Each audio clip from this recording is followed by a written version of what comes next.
Magandang araw mga kaibigan, ito po ang inyong balerina ng bayan, si Lisa Macuja Elizalde na nag-aanyaya sa inyong samahan kami at ang aming mga espesyal na panauhin para sa kalahating oras ng masayang kwentuhan sa aming programang Art to Art, kung saan ang usapang sining at kultura ay para sa lahat. Huwag kaliligtaan, tuwing linggo, alas 3:30 ng hapon, dito lamang sa DZRH Radio, DZRH TV, at via online streaming.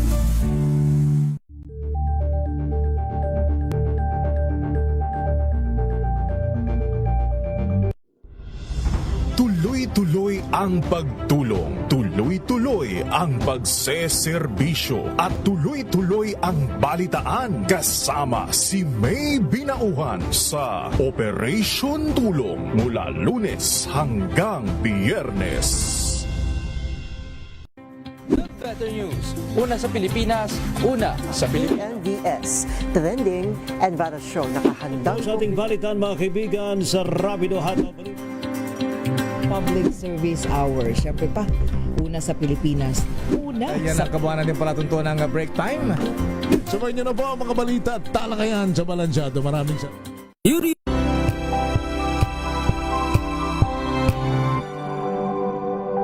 Tinesting, sinuri, siniyasan.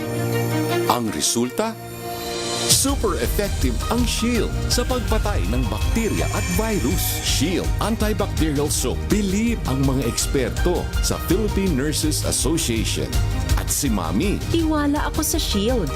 Shield Antibacterial Soap. Napatunayang mabisa. Ang mga nurse, tiwala. Ang galing-galing mo! Smart dishwashing paste ko! Pritong ulam na masebo, plato ng kaldero. Tanggaling for everyday. Ganyan pag smart ang dishwashing paste. May double tanggaling formula. Tanggal ang sebo, tanggal ang bakterya. Pahit para walang bahid, linis fantastic sa mesa lang plastic. Number 1 ko to! Tanggaling-galing mo! Smart dishwashing paste. ACS. May nagbago. May arte. May budget. Akala nyo lang yon. So solid. White Rose Papaya, wow, White Rose. White Rose Papaya, wow, White Rose. White Rose Papaya. May glow up with White Rose Papaya. White Rose Papaya. May puti power times 2 kasi may papaya at niacinamide. May shea butter and tea tree oil pa. Kutis sulit ang glow May up. glow up with White Rose Papaya. White Rose Papaya. Kutis sulit ang glow up. ACS. Sa lahat ng bagay, simula pa lang, siguraduhing max protection na. Kasi pag kulang ang proteksyon, baka madaling masira. Sa ngipin, dapat may max protection din. Max Alaga ng Unique Toothpaste. With Max Protect Formula. Help stop cavities before they start. While keeping breath fresh. Try Unique Maximum Fluoride Protection. Para Max Alaga, Max Protektado. ACS. Wow, ang saya. Isang barangay na labada. Puro mancha pa. Goodbye, pahinga. Mommy, isang laba lang yan sa Pride Bar Blue. May powerful stain-away enzymes na malupit sa dumit mancha. At di masakit sa kamay. Isang laba lang yan. Hello, pahinga. Hello, Pride Bar Blue. ACS.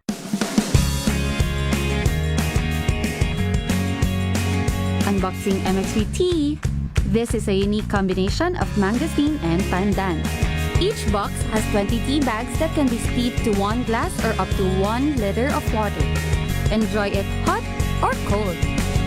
Shop at Lazada, Shopee, and in leading drugstores nationwide.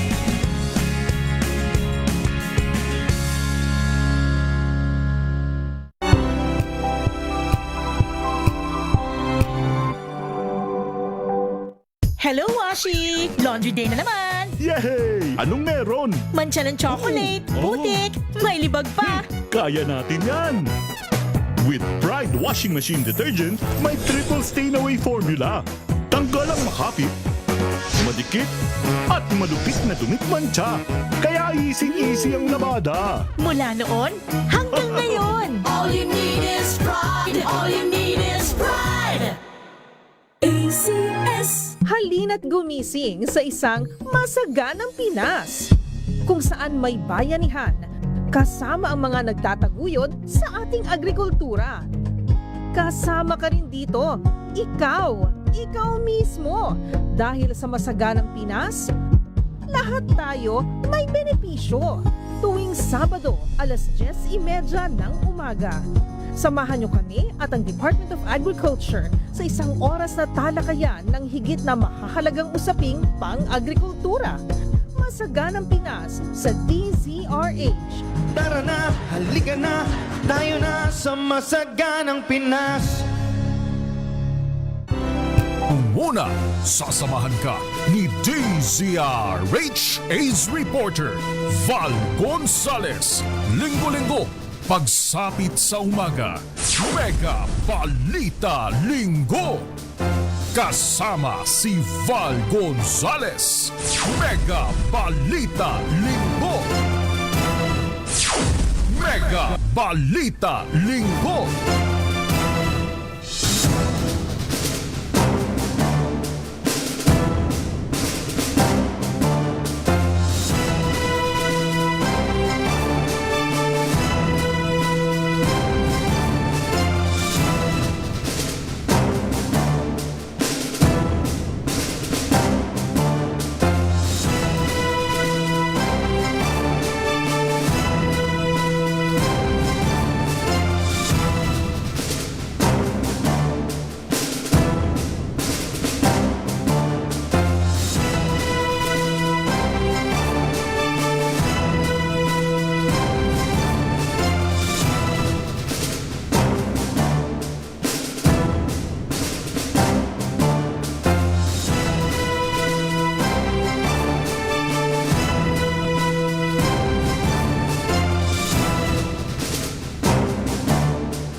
Balita Linggo.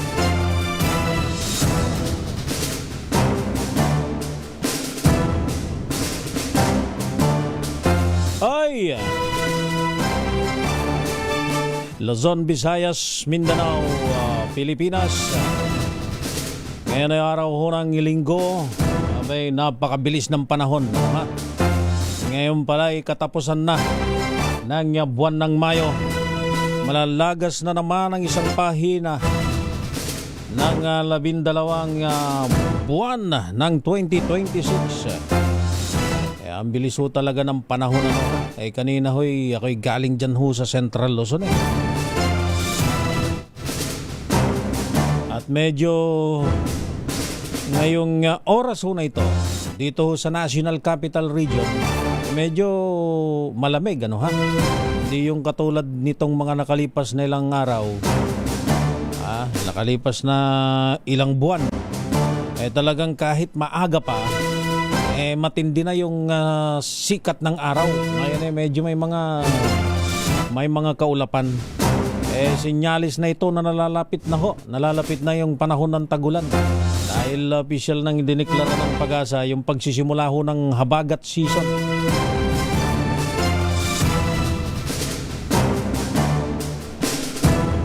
Yung southwest monsoon. Sa katunayan meron pa nga hong isang bagyo. Si Doming ba'y nakalabas na? Pagka ganyang mga pangalan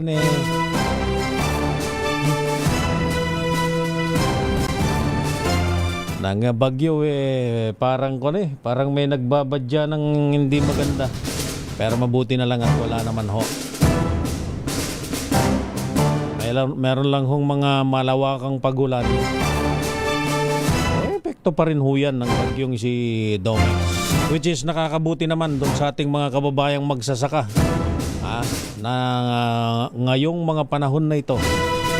Ito yung regular na panahon na naghahanda yung ating mga magsasaka doon ho sa kanilang sakahan.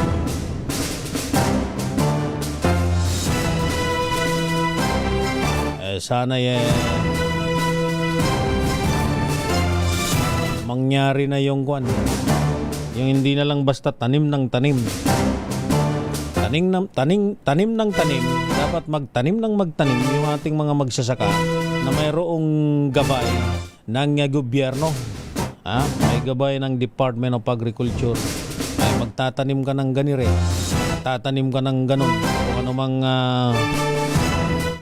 produktong agrikultura o pananim. Pagsapit ng ilang buwan na ikaw ay mag-aanihan na. Yung pala lahat ng magsasakay nagtanim. Isa lang naman ho yung kahit sabay-sabay, talagang kailangan. Kahit sabay-sabay na pagtatanim, ika ngay, yun yung talagang pangangailangan, katulad ng palay, ng bigas. Pero pagka nagkasabay-sabay, Engineer Arty, sa pagtatanim ng sibuyas, parang dyan sa San Jose Occidental, Mindoro, pagka nagkaanihan, gaya nitong anihan ho ng sibuyas, nitong panahon ng tag-init, ayun, lahat ho'y nagtanim ng sibuyas. Ang resulta, bagsak ang presyo, 25 pesos ang kada kilo. Ay, kumusta yung ating mga kababayang mga magsasaka sa iba't ibang lugar sa ating bansa, sa ating mga mangingisda? Naway nakakaya pa ho natin, Pero alam ho ba ninyo mga kaibigan, eto na, banggit ko na rin ho dati, isa ho doon sa mga sektor na hindi ho ngay humiling ng sobra-sobra sa gobyerno ay yung mga magsasaka. Sanay na ho sila. Oh yes, nandyan yung mga tulong, pero hindi ho katulad ng ibang sektor na kalampag ng kalampag. Kalampag ng kalampag. Sa isip po kasi ng mga magsasaka, pagka nagtanim ho halimbawa ng kung anumang produkto, pagka tinamaan ho ng bagyo, talagang ganon. Hindi ho katulad ng iba.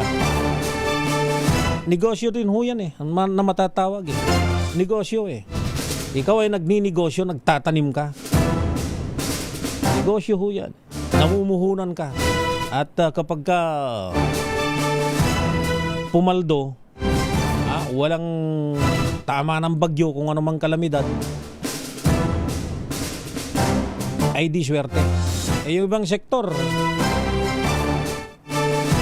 totoo, public service ang ibinibigay. Pero konting hagupit lang ng isang dilubyo, man-made man yan o mula sa kalikasan, ang sinisika agad gobyerno. Hindi ho ganyan ang magsasaka. Kaya mabuhay ho tayong mga anak ng magsasaka.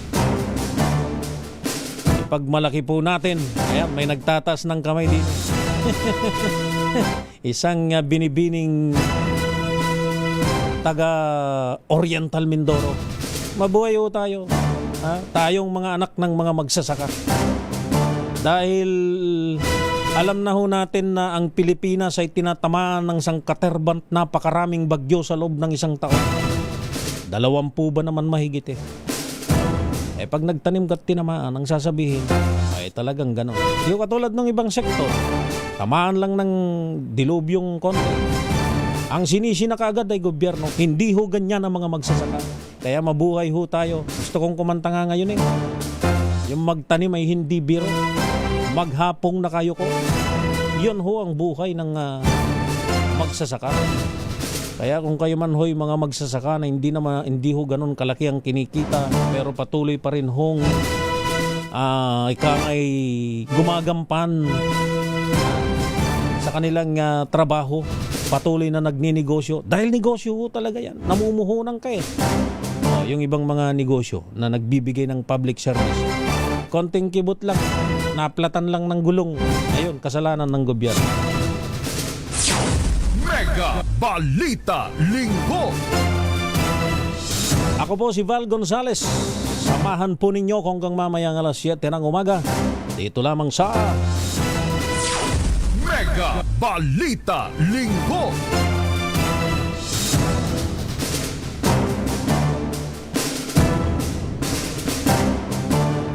At ngayon narito na ho ang ulo ng mga balitang sinubaybayan ng DZRH News sa nakalipas na magdamag.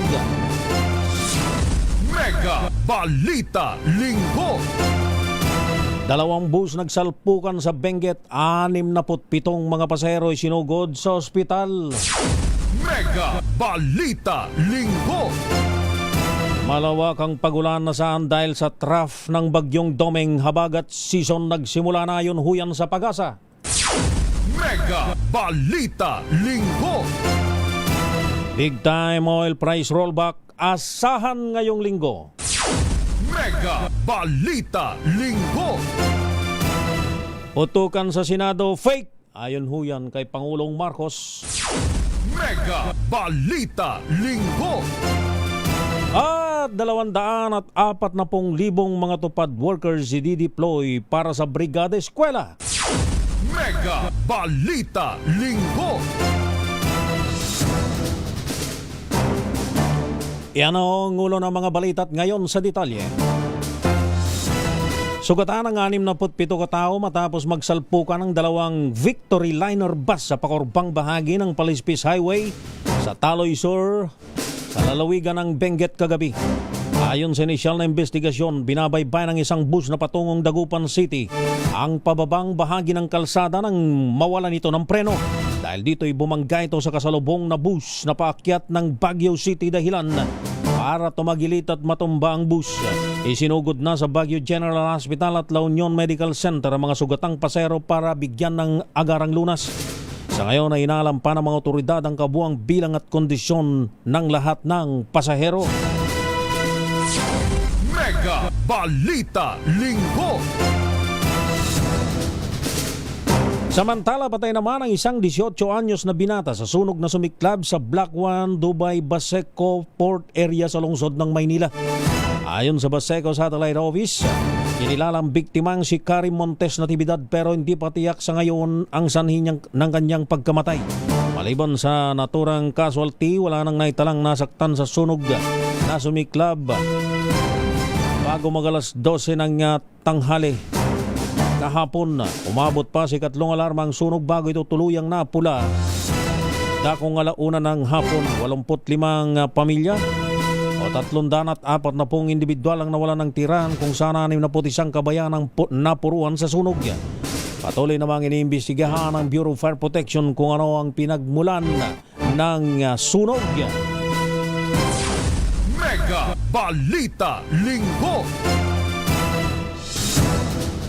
17 minuto makalipas ang 6 ng umaga, makakaranas ng kalat-kalat na pagulan ng malaking bahagi ng bansa dahil sa trough o buntot ng bagyong si Domeng at Habagat. Ayon sa Pag-asa DOST, huling namata ng Typhoon Domeng sa layong 670 kilometro silangan ng Basco, Batanes. Alas 4 huyan ng umaga kanina. Taglay ng bagyong lakas ng hangin 120 kilometro kada oras malapit sa gitna at pagbugsong abot sa 150 kilometro kada oras. Kumikilos ito hilaga-pahilagang kanluran sa bilis na 20 kilometro kada oras. Sa ngayon ay wala namang nakataas na tropical cyclone wind signal sa anumang bahagi ng bansa. Pero ayon sa Pag-asa, nagdudulot ng mga kalat-kalat na mga pagulan sa bansa ang trough o buntot ng bagyo at Habagat.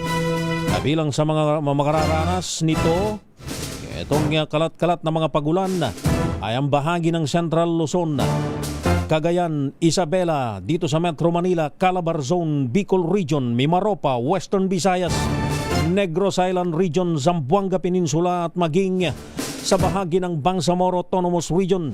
Sa forecast ng Pag-asa ay inaasahang lalabas ng parang bagyo bukas pa ng hapon. Mega Balita Linggo. Samantala, binaha naman ang ilang lugar sa loob at paligid o sa iba't ibang lugar dito ho sa Metro Manila, epekto ng malakas na thunderstorm Sabado ho ng gabi.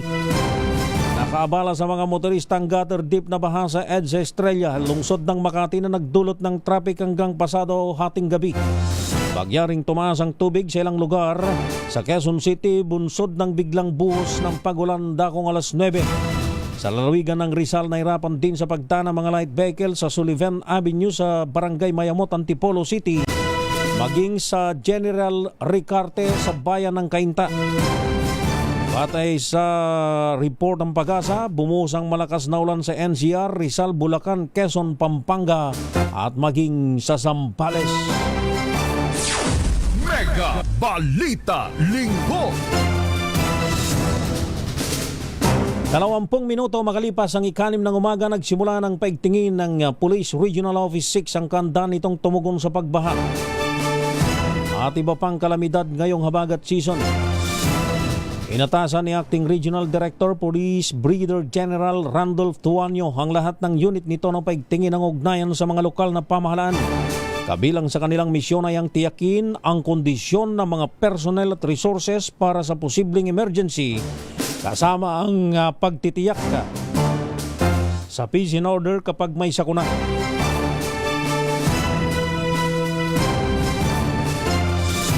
Kahapon ay kasamang Western Visayas sa mga ring makaranas ng malakas na ulan dulot ng bagyong Domeng, partikular na ng Antique, Iloilo at maging sa Guimaras. Pinayuhan naman ni Tuanyo ang mga residente ng Kanlurang, Visayas na manatili ring handa at patuloy na umantabay sa mga otoridad. Mega Balita Linggo.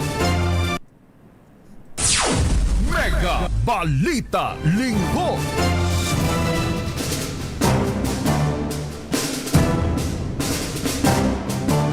Samantala, good news muna ho tayo. Dahil namumuro daw ang malaking tapyas sa presyo ng produktong petrolyo sa mga susunod na araw.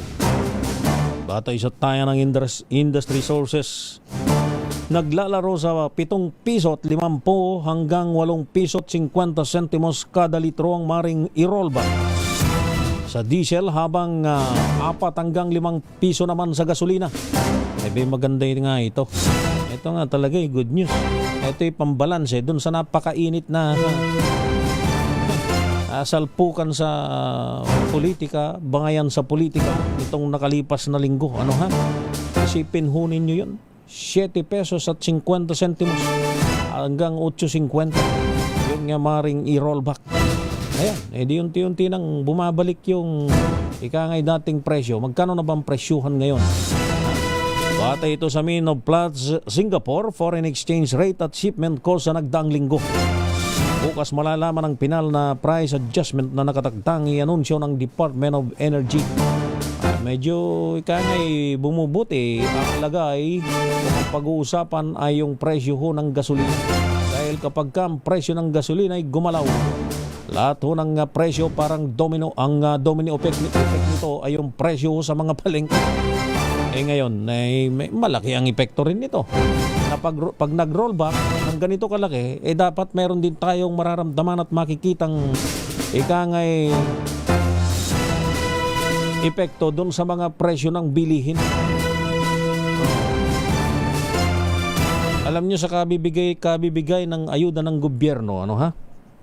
Yung kabibigay nung nagkaroon ho ng krisis na dulot ng bakbakan dyan ho sa Middle East, USS Israel laban ho dyan sa Iran,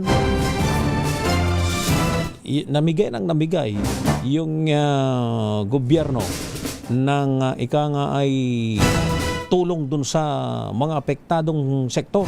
Lahat naman naapektuhan. Partikular na inuna yung mga tsuper ng iba't ibang mga public utility vehicles. Yung unang hinihiling nun, Engineer RT. Kaya kapag ikaw ay inihahanda mo, nililinang mo yung bukid dyan sa Occidental Mindoro, yung ginagamit mong pang-araro na di makina, langis. Di ba't yung mga kababayan mong mga magsasaka dyan sa Occidental Mindoro at maging yung lalong-lalo na yung sektor ng transportasyon ay humihiling ng ikangay pagsuspinde doon sa implementasyon ng excise tax. Nakalimutan na. Lalo nang makakalimutan ngayon kung ganito kalaki yung ay ibabawas dun sa presyo ng gasolina, ng krudo. nakalimutan na nga dahil nga dun sa medyo humuhupa na ho yung negatibong epekto ng bakbakan ho dyan sa gitnang silangan pagdating ho dun sa presyo ng produktong petrolyo. Pero mas makabubuti ho sana kung ito'y sinuspinde, yung pong excise tax. Malaking matutulong nito talaga direkta sa lahat ng ating mga kababayan. Mega Balita Linggo. Samantala sa iba pang mga balita, tinawag na peke ni Pangulong Ferdinand Bongbong Marcos Jr. ang nangyaring putukan sa Senado noong Mayo 13. Sabi ng Presidente, bahagi ito ng horror ng mataas na kapulungan ng Kongreso na nasusubaybayan niya umano. Iniambing pa ni PBBM ang kasalukuyang Senado sa panahon niya noong nagsilbi siyang senador sa kasagsagan ng 15th at 16th Congress. Narito ang Pangulo. I watched with horror that this is the Senate, that the Senate has become this. I look at my other fellow senators. Madalas kaming nagtitinginan ni E.S. Ralph.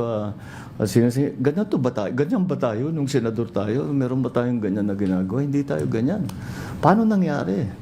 Yung Senado hindi na kagaya nung panahon natin. Dahil personalan na eh. Naging personal, ang babaw na ng usapan.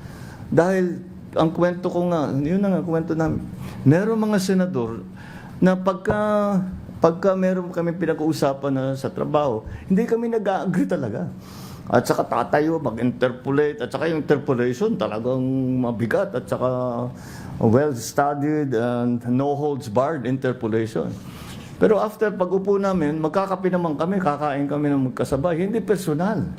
It's about work. It's not about personalities. Nagbago eh. Tapos, narating pa tayo sa putukan. Tapos, fake pala yung putukan. Tapos, hindi ko maintindihan. Walang nangyayaring kagaya niyan nung panahon ko sa Senado. Of course, the only basis for comparison that I have is the time that I was in the Senate. And I never imagined that the Senate would descend into this kind of what's happening right now. Mega Balita Linggo.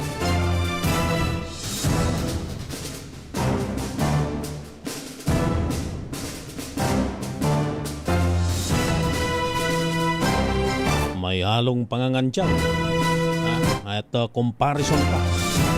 Okay, nakakaya naman yan tayo. Mega Balita Linggo. Sa iba pang mga balita, kung opinion lang ni Pangulong Ferdinand Bongbong Marcos Jr. ang tatanungin, ayaw daw niyang matuloy ang teleconference vote sa Senado. Ayon kay PBBM, walang matinong rason para payagan ang mungkahing pakikinabangan lamang umano ng gaya ni Senador Bato na tinawag niyang pugante. Palagay umano ng Presidente, hindi dapat makaboto si De La Rosa nang hindi dumarating ng pisikal sa mataas na kapulungan ng Kongreso. Ginawa ni Marcos ang payag kasabay ng komento sa umano'y horror ng Senado ngayon. Umaasa naman si PBBM na maayos na mga senador ang kanilang gusot na nauwi na sa personalan at sabi ng Presidente, fake ang nangyaring shooting incident sa Senate building. Mega Balita Linggo.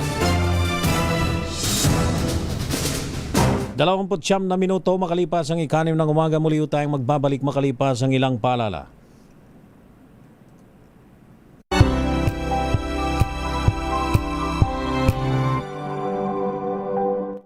Maulan man, no worries na amoy kulong ang damit. Charm Fabcon, bangong kumakabloom, tanggal amoy kulong sa bango ng Charm. Kaya gamit ko Charm Fabcon with Bloom Fresh technology. Kills 99.9% of kulob-causing bacteria.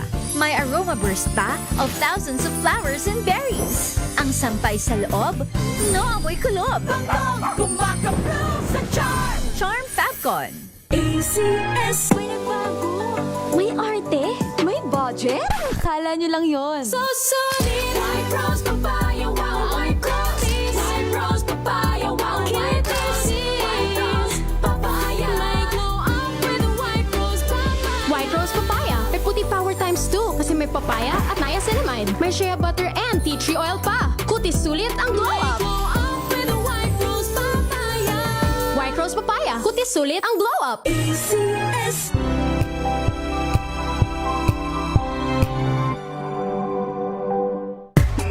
Galalala Fabcon. Galalala Fabcon. Ang bango ng sampayan. Tara na magsayawan. Kalefabcon, amoy nakaka-joyful.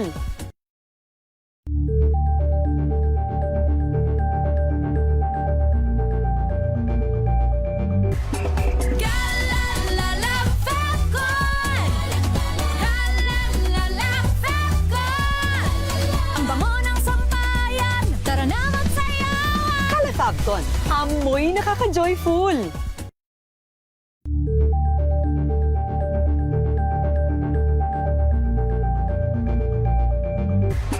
Galalala Fabcon. Galalala Fabcon. Ang bango ng sampayan. Tara na magsayawan. Kalefabcon, amoy nakaka-joyful.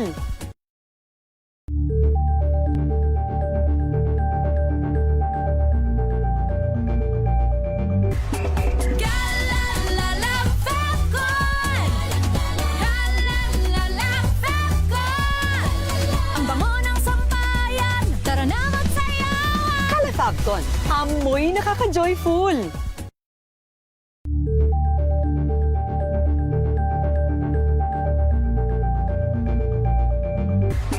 Galalala Fabcon.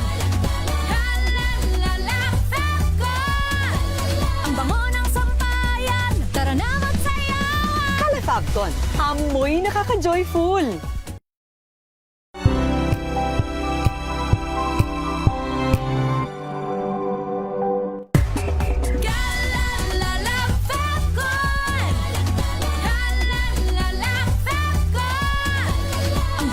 sampayan. Tara na magsayawan. Kalefabcon, amoy nakaka-joyful.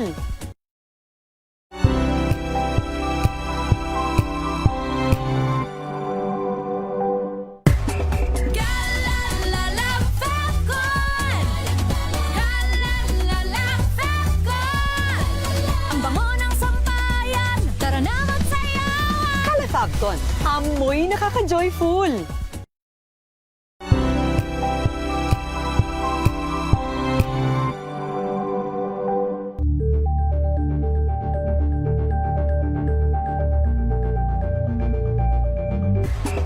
Galalala Fabcon.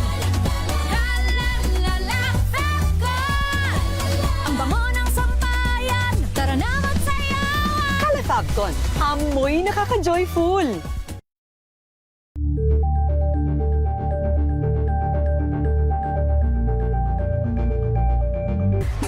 Galalala Fabcon.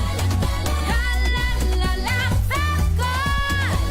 Ang bango ng sampayan. Tara na magsayawan. Kalefabcon, amoy nakaka-joyful.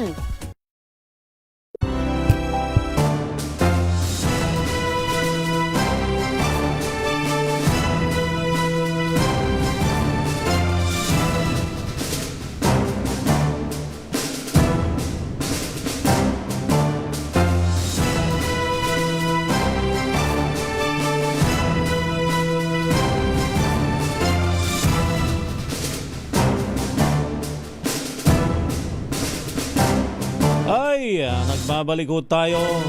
Araw pa rin ho tayo ng linggo. Huling araw, huling Sunday ng buwan ng Mayo. May bukas ho tayo ay buwan na ng Hunyo. Kailan ba pasukan? 8. 8. Kahapon nanonood ako dun sa dun sa programang SOS ni Dr. Cesar Chavez. Yung bagong Dole Secretary natin, si dating Senador Francis Tol Tolentino. Bigla akong napaisip, pwede nga palang yung tupad program na naglilinis sa iba't ibang lugar sa ating mga barabarangay, pwede nga palang immobilize yun para yun yung gamitin. Para yung mga guro ay mag-concentrate na lang dun sa mga kinakailangan nilang mas prioridad. Siyempre, prioridad yung gawing ihanda yung paaralan. Pero hindi na dun sa physical na sila mismo yung kabilang dun sa maglilinis. Ang ganda nga pala nun na immobilize yung ikangay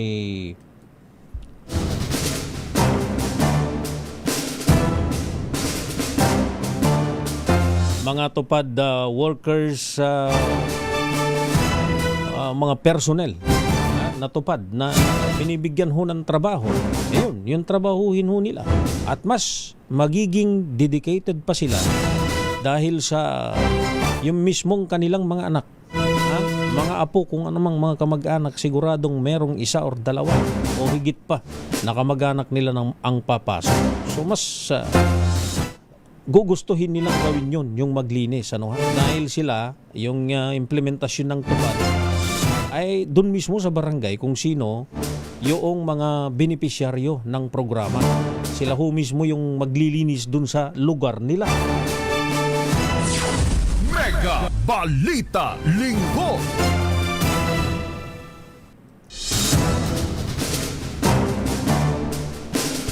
Samantala sa iba pang mga balita ay pinagtanggol ni Senate President Alan Peter Cayetano ang akbang ng mayorya na miyandahan ng rules ng Senado. Kasunod ito ng walkout ng minority dahil sa tangka ng majority na payagan ng online voting sa sesyon ng mataas na kapulungan. Sa isang video giniit ni Senador Cayetano na walang railroading sa rules ng Senado. Sa halip, mas makapangyarihan o manong plenaryo majority rule kaysa sa mga komite. Inakusahan din ni Cayetano ang oposisyon na layo o manong i-destabilize ang Senado sa pamamagitan ng paglikha ng duda o pressure sa 13 miyembro ng majority. Yun ang hirap po dun sa atin. Yung duda, nasanay na ho tayo dun sa bagsik at lason ng politika. Yung pagdududa ba, kung naagaw ng minority, yung majority sa Senado, ayun, pinagdudahan na, andyan na. Nung nakarang araw ho, ako'y nandyan sa isang forum sa Quezon City, Pandesal Forum. Good morning, Kuyang Wilson Lee Flores. Nandun ang kanilang guest dun ay itong si Senador Amy Marcos, si Amy Solution. Sabi niya, hindi na nga nawawala yung mga binabanggit na may nangungumbinsi dun sa kabila. May nangungumbinsi sa anay namin na 13 na pumanig para maagaw ng minority yung pamumuno, yung majority ng Senado. Hindi na natigil. Pero sabi niya, solid kami. Talaga, kung magbabasa ka ho ngayon ng social media, yung division ho ng ating mga kababayan ay nauubos. Yung oras ng ating mga kababayan ay nauubos ho dun sa division. Dun sa pagtalakay ho ng usapin ho na yan. Nung pamang-una, nung nakarang linggo, ay binanggit ko na ho. With due respect to Senador Panfilo Lacson, ang kanyang sinasabi, ang isa dun sa magandang mamuno at ika nga ay may kakayahang maging mapayapang Senado ay si Senador Sherwin Gatchalian. Wala hong duda ho yun. Totoo po yun. Yung sinasabi ni Senador Panfilo Lacson. Totoo ho dahil wala naman tayong Meron bang nakaaway sa Senado si Senador Sherwin Gatchalian? Walang nakabangayan na matitindi. Totoo po yun. Kaya ho niyang pamunuan. At nung iba pa, kung sino man. Kaya nga lang ho, ay with due respect, kami hong mga taong bayan, kami hong sumasakay sa mga pampublikong sasakyan, nagsasawa na ho dun sa usapin ho ng politika eh. Kami na lang ho lagi ang nasasakripisyo, yung maliliit nating mga kababayan. Kapag ka nagbabangayan ho kayo, yung stability ho ng ating bansa, yung pong katatagan ng ating ekonomiya, ay nasasakripisyo. At kung nasakripisyo ho yan, kung nasasakripisyo ho yan, sino ho ang casualty? Kami ho mga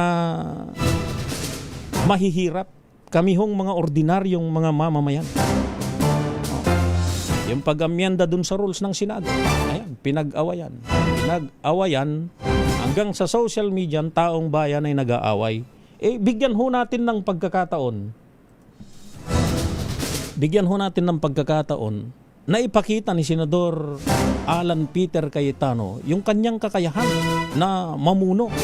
Hindi nga ho ba? Pagupong-pagupo. Ano ho yung unang ipinag-utos? Yun hong muling investigasyon dun sa flood control scandal. Ang dami hong mga kababayan natin dyan. Engineer RT. Yung bigla na lang natunga nga, nanonood ng sine, namatay yung kuryente. Nawala na yung pinapanood. Napakahalaga hong mailatag ho ng Senado. Kung sino-sino ho talaga, yun pong ikangay nagkamal. Kung sino ho yung ikangay buitring, ano bang hindi ako sanay gumamit ng salitang Engineer RT eh. Yung bang salitang medyo malumanay? Yung medyo pwedeng o sino na lang yung nagnakaw ng pera ng taong bayan. Hindi ho biro-birong pera ho yan. Tayo ho nasasakripisyo dyan ho sa Bulacan. At sa iba pang mga lugar. Ang dami hong mga binabaha ho dyan. Ang daming binabaha dyan. Ano yun? Titingala na lamang ho sila? At sasabihin, Panginoon, makasalanan po ako, kaya ako nakakaranas ng pagbaha. Hindi ho. Ang may kasalanan ho nito, yun pong nang tarantado ng malaking pondo ng ating bayan. Ayan. Di, pasalamatan ho natin si Senador Cayetano dahil eto, binuksan na niya muli. June 4. June 4 ay magkakaroon ho uli ng ikangay hearing dyan sa flood control scandal ho na yan. Ay, nako. Ang hirap ho kasi sa atin, kapag para tayong mga bata, pag naagaw sa iyo yung candy, gagawa ka ng paraan para agawin mo. Kasi nung nasasakripisyo ho doon, kung doon sa dalawang bata na yun na nagagawan, di yung bang pagiging kinabukasan nila, parang nakikinikinita mo na. Parang nakikinikinita mo na kung anong klaseng tao yung dalawang batang nag-agawan na. Palawakin ho natin. Anong mangyayari naman ho sa ordinaryong mamamayan kung ganyan ho ng ganyan? Inagaw ng minority sa majority. Sila na ang naging majority. Aagawin na namang muli. Ano pong mangyayari? Alisin ho muna siguro natin yung ikangay pagdududa. Gumampan ng kanyang tungkulin si Senador si Senate President Alan Peter Cayetano. Umpisahan yung ikangay investigasyon, muling investigasyon doon sa flood control projects para malaman natin kung sino-sino ho talaga yung mga personalidad na nagnakaw ho dun sa pundong napakalaki ho na yan. At saka yung impeachment. Yung impeachment, agad din naman hong umaksyon para umusad na ho yung impeachment ho na ito na nasa batas ho yan. Hindi ho nila pwedeng talikuran ho yan. Mega Balita Linggo. Hindi nila pwedeng gawing hocus-pocus at talikuran yung kanilang mandato. Pinasa na sa kanila yung impeachment ni Vice President Sara Duterte. Yan ho yung kanilang gagawin. Saka ho natin sila husgahan kapag nakikita ho natin meron hong ikangay saliwa na aksyon ho ng Senado. Hindi ho yung pagtangkaan. Kaya nga ho, ang tanong ko kay Senador, nawawala tong monitor ko. Ayan. Kaya nga ang tanong ko ho kay Senador Amy Marcos nung anong araw ba yun, nung nakarang linggo. Kayo ho ba, Senador Amy, ay sigurado pa hong kumpletong 13 pagdating ho ng Lunes? Di ba, pati tuloy tayo eh. Iwasan man nating hindi sumausaw, nadadamay ho tayo. Nadadamay ho tayo sa kanila. At hindi natin nalalaman yung pagkadamay natin, pati ho yung ilalatag natin na pagkain sa mesa para sa ating pamilya ay apektado. Mega Balita Linggo. 15 minutos bago magigapito ng umaga.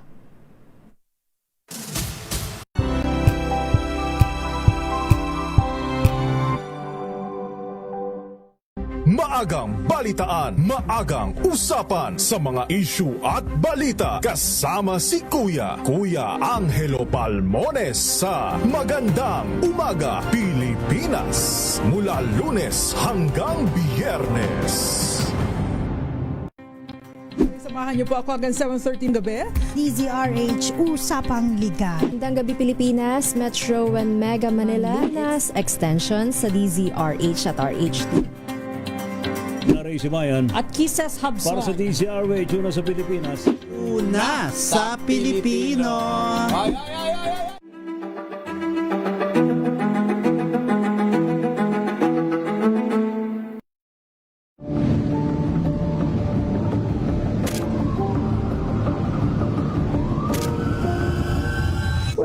Nagiging car-centric sila because they're not yet, kumbaga, satisfied with our mass public transport system. Of course, lahat naman ng ginhawa, kailangan mo munang daanan yung sakripisyo. Nung nagpatupad pa ang MMDA, walang nagreklamo. Maayos. Actually, nadamay lang kami sa NCAP issue na yan because ever since naman ang MMDA standalone, kapag ang taong bayan ay ma-satisfied at ma-feel yung convenience ng mass public transport, mas kukunti ang magdadala ng sasakyan.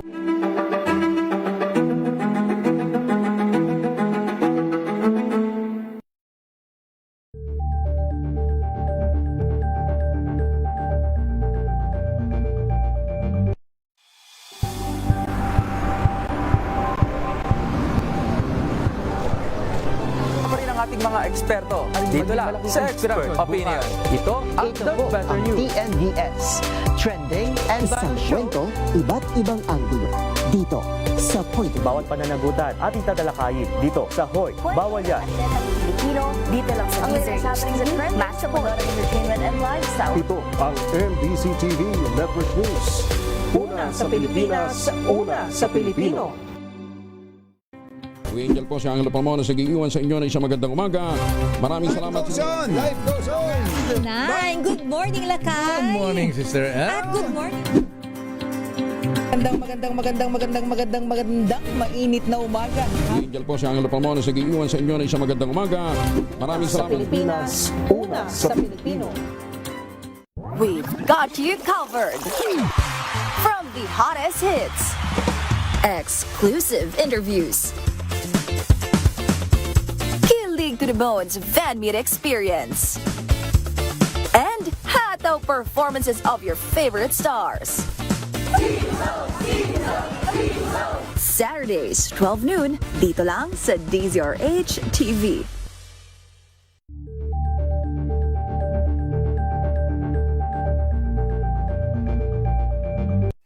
Mga balitang gigising sa inyong umaga. Mga balitang kailangan mong malaman. Mapapakinggan sa ACS Balita sa 2x2. Kasama sina Anthony Taberna at Jerry Baha. Lunes hanggang Biyernes.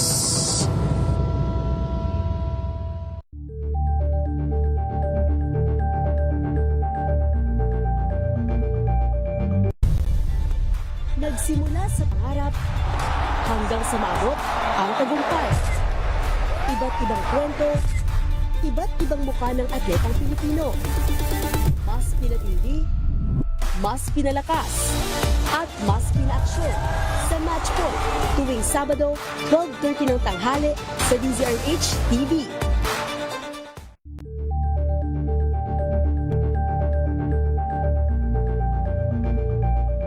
Ito ay bunsod ng naitalang 17 individual na ang kanilang naaresto.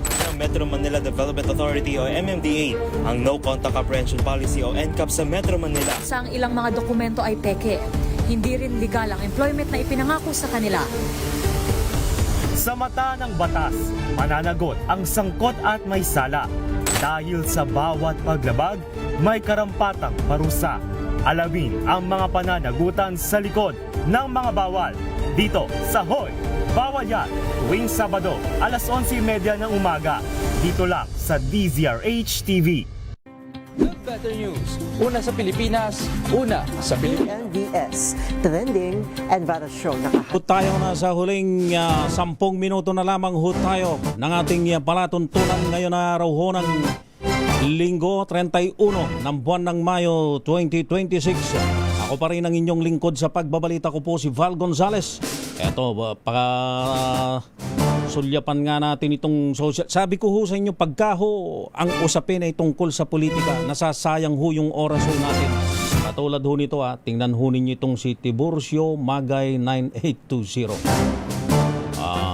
Sabi po niya, ito maganda ho itong paninyo, nakikisama ho tayo, kaya lang wag na ho sanang dumating sa punto na masisira pa yung araw natin. Pati pagkain natin ay masisira. Kaya sabi ko nga, kung ganyan ng ganyan, agawan ng candy, anong mangyayari? Tayo ho ang nasasakripisyo. So heto na nga. Sabi nitong si Tiburcio Magay, sabi niya, mali ang mga palagay mo sa minority. Sa leadership ni Cayetano, nagkawindang-windang ang credibility ng Senado. Opinion po ninyo yan. Ang sa akin ho, wala hong Cayetano, Soto, wala hong dilaw, wala hong kulay ho rito. Kung meron hong minority at kung meron hong tinatawag na majority sa Senado, mayroon pa hong ika nga ay mas nakararami. Meron pa hong mas nakararami ho dyan at doon ho ako. Ano ho ba itong nakararami ho na yan? Ito ho yung taong bayan na umaasang meron hong may sasalang na pagkain sa hapag na kainan para ho sa kanyang pamilya. Doon ho tayo. Yun ho yung aking pinupunto. Kung naagaw ng kabila, yung pamumuno, yung mas nakararami, at aagawin muli, hindi na ho makabubuti ho sa ating bansa ho yan. Mga Tiburcio Magay. Ayan, apektado na ho tayong lahat yan. Pati ho yung ating mga anak. Yan ho yung nangyayari. At kung yan ho ang gusto ho ninyong mangyari, abay di sige. Pumunta ho tayo sa likuran ng magkabilang panig. Sumigaw-sigaw ho tayo para lumakas ho yung loob nila. At sila'y magbangayan ng magbangayan. Kalimutan ng pagtatrabaho. Kalimutan ng flood control scandal investigation. Kalimutan ng impeachment. Huwag na ho nating ipagawa ho yan sa Senado na kanilang mandato na dinggin yung impeachment ng pangalawang Pangulo na nakalagay ho sa kanilang mandato. Sige, tingnan ho natin kung anong mangyayari ho sa ating buhay. Samantala sa iba pang mga balita ay patatawag ng Senado ang law enforcement agencies kaugnay ng kanilang investigasyon sa nangyaring putukan noong Mayo 13 para kasi kay Senate President Alan Peter Cayetano. Binibigyan ng maling impormasyon ni Pangulong Bongbong Marcos na una nang tinawag ang gun-related incident bilang fake. Sabi ni Cayetano may hawak silang ebidensyang balak isalang sa pagdinig ng Committee on Public Order. Bago ito inirekomenda ng kasuhan ng CIDG ang mga tawanan ng Sergeant at Arms ng Senado na nagpaputok ng labag sa rules of engagement kahit wala naman umanong banta sa Senado. Tinawag ito ng pulisya na overkill related o may kaugnayan naman sa pagtakas ni Senador Ronald Bato de la Rosa mula dun sa kustodiya ng Senado.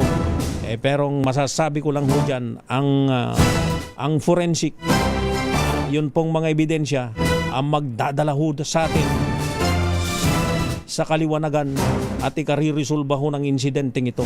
Huwag ho tayong lumayo ho doon ho sa mga ebidensya na nakahalap ho ng mga law enforcement agencies, ang PNP. Doon ho tayo magbase dahil yun ay scientific ho. Mega Balita Linggo. Target naman ng Department of Labor and Employment na mag-deploy ng 240,000 tupad workers para tumulong sa pagsasayos ng mga classroom sa 5,000 mga paaralan sa iba't ibang lugar sa bansa simula bukas, araw ng Lunes, June 1. Sa panayam sa programang Special on Saturday ni Dr. Cesar Chavez, sinabi ni Labor Secretary Francis Tolentino na kasabay ito ng Brigada Eskwela na paghanda para sa nalalapit na pasukan.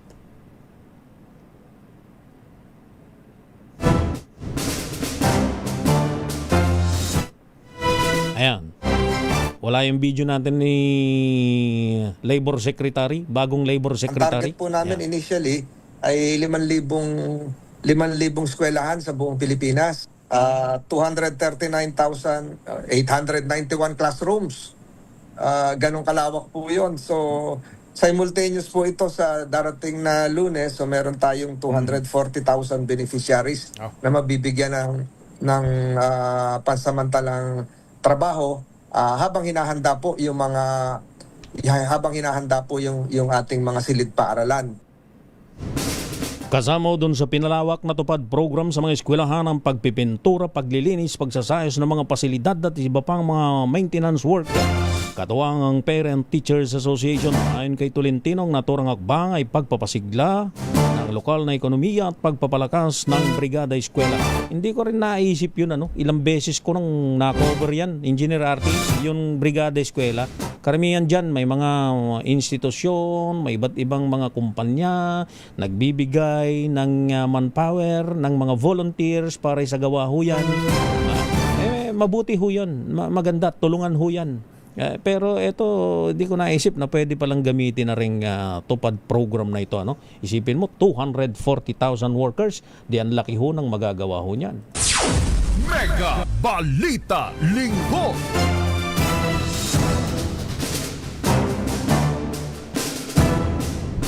Samantala sa iba pang mga balita, kakaunti na lamang ang mga aktibong labor inspectors ngayon sa bansa at hindi kakayaning mamonitor na nasusunod ang labor standards sa mga kumpanya. Sa panayam pa rin ng programang Special on Saturday ni Dr. Cesar Chavez, sinabi ni Labor Secretary Francis Tolentino na nasa 477 lamang ang inspectors nila sa buong bansa. Pero yung talagang kumikilos dito, yung nasa field, ay umaabot lang ng 477. So paano mo sa katuparan yung trabaho ng labor inspection sa ngayon sa Article 128 ng Labor Code? Titingnan mo na siguradong merong first aid training yung mga kumpanya, sisiguraduhin mo na tama yung kanilang ginagalawang work environment, sisiguraduhin mo na yung sa construction may safety belt, sisiguraduhin mo na tama yung barracks. Kakaunti talaga, hindi kakayanin.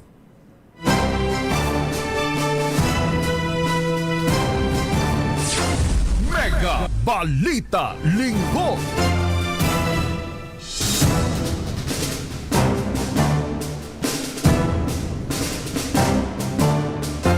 Sa iba pang mga balita, nakapagtala naman ng panibagong fish kill incident sa mga bayan ng Baroy at Tubod sa Lanao del Norte.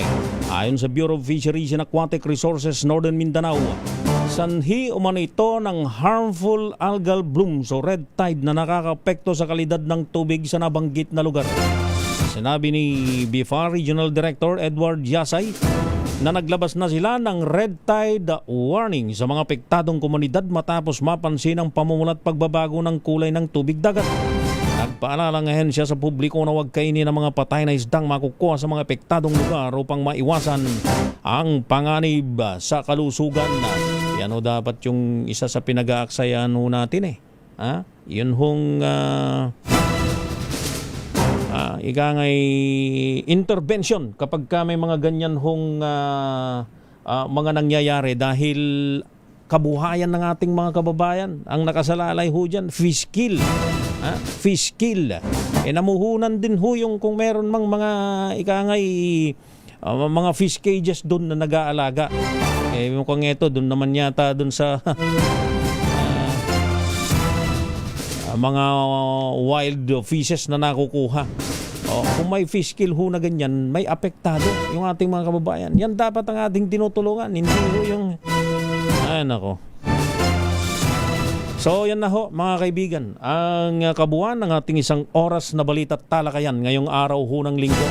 31 ng buwan ng Mayo, taong 2026. Ako po si Val Gonzales Santabayanan. Ang binibini ng Oriental Mindoro, si Binibining Leth Narciso sa kanyang programang Maynila, ito ang Pilipinas. Impunto, alas 7 na ho ng umaga.